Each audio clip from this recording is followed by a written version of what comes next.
Hello friends, যদি আপনি নজির স্থাপন করেন, বদনাম খণ্ডন করেন আর নতুন সূচনা করতে যাচ্ছেন, তবে রেড ফান্ড গতকাল তার ভিডিওতে সত্য প্রমাণের কথা বলছেন। অ্যাবাউট ভিন্ডিকেশন, সন্দেহ বা অভিযুক্ত হওয়ার পর সঠিক প্রমাণিত হওয়ার অনুভূতি, যেটা নাকি তাকে আনন্দ দিচ্ছে। তারা নেতারা বিশ্বাস করেন যে অনপ্যাসিভ যাত্রায় অনেক মানুষ, যার মধ্যে সিইও অ্যাসমুফারেও আছেন, সত্য প্রমাণের আকাঙ্ক্ষা দ্বারা চালিত। তারা মনে করেন সিইও সমালোচনা এবং আইনি চ্যালেঞ্জের মুখোমুখি হওয়ার পরপরই নিজেকে এবং তার পরিবারকে এবং তার দৃষ্টিভঙ্গিকে সত্য প্রমাণ করতে চান। অনেক অনপ্যাসিভ সদস্য, বন্ধুবান্ধব, পরিবার এবং সন্দেহবাদীর কাছে সত্য প্রমাণিত হবে যে ব্যবসায়ের প্রতি তাদের বিশ্বাস ন্যায্য ছিল। এই অভিযান মানুষকে শক্তি এবং প্রেরণা প্রদান করে যাতে তারা এগিয়ে যেতে পারে। তারা জোর দিয়ে বলেন, কেবল আশা থেকেই সত্য প্রমাণিত হয় না, বরং কর্ম এবং ফলাফল থেকেই আসে, প্রধানত অনপ্যাসিভের সাফল্য এবং সিইওর নেতৃত্বের মাধ্যমে। তারা সমালোচকদের ভুল প্রমাণ করতে এবং তাদের প্রতি প্রতিশ্রুতি যাচাই করতে চায়। তখন ভিন্ডিকেশন একটি মূল প্রেরণা হয়।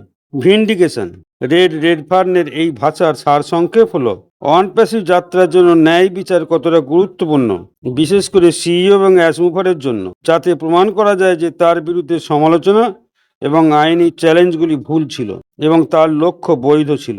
রেড ফান্ড যুক্তি দেন যে এই ব্যক্তিগত ন্যায় বিচার অনপ্যাসিভ সদস্যদের কাছে চলে যাক, যেন তারা নিজেদের সমালোচকদের চুপ করিয়ে দিতে পারে। তারা একজন আত্মীয়র কাছেও যেন ব্যক্তিগত গল্প শেয়ার করেন, যিনি তাদের অনপ্যাসিভের বিরুদ্ধে সতর্ক করেছিলেন, কিন্তু প্রতিষ্ঠাতারা তাদের সিদ্ধান্তে আত্মবিশ্বাসী ছিলেন, কারণ তারা জানতো যে এটি সঠিক। তারা অপরাধে অর্জিত লাভ থেকে নয়, বরং সৎ আয় উপার্জনকে মূল্য দেয় এবং বিশ্বাস করে যে অনপ্যাসিভ মানুষকে স্বচ্ছ নীতিগত উপায়ে অনলাইনে অর্থ উপার্জন করতে সক্ষম করে। রেড ফান্ড এমন লোকদের সমালোচনা করেন যারা দ্রুত অর্থের পিছনে ছুটতে থাকে এবং ক্রমাগত কমিশন সুযোগের মধ্যে ঝাঁপিয়ে পড়ে, ঠিক অনপ্যাসিভের মডেলের বিপরীতে। কিন্তু এখানে প্রকৃত ডিজিটাল বা ভৌত পণ্য বিক্রি করে সৎভাবে কমিশন অর্জন করে।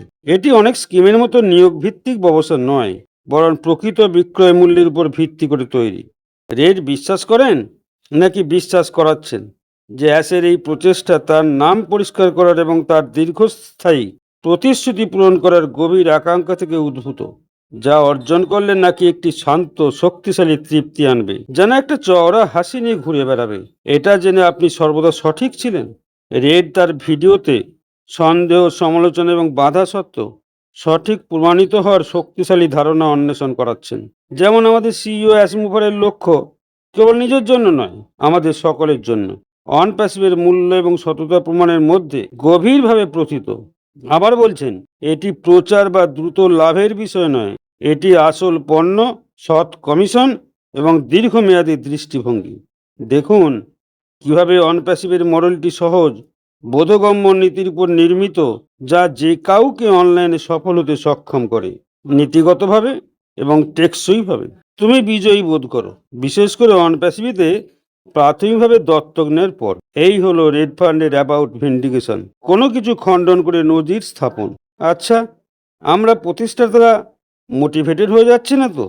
আপনি ভাববেন, রেড একটি ঘোষণা দিয়েছেন বৃহস্পতিবার, অর্থাৎ আজ, একটি নতুন অধিবেশন নিয়ে অ্যাজ নাকি ফিরে আসছেন, সম্ভবত ওপি ডিজিটাল ব্লুপ্রিন্ট নামে একটি শোতে অ্যান্ডি বার্সের সাথে যোগ দেবেন। উল্লেখ করেছেন যে অনুষ্ঠানটি ইএসটি সময় দুপুর 1টা, যুক্তরাজ্যের সময় সন্ধ্যা 6টা এই লাইভটি হতে পারে। আইএসটি টাইম, অর্থাৎ ভারতীয় সময় রাত 10:30টা। এই সেশনে অ্যান্ডির সাথে উত্তেজনাপূর্ণ ওপি ডিজিটাল ব্লুপ্রিন্ট সম্পর্কেও আমরা কথা বলবো।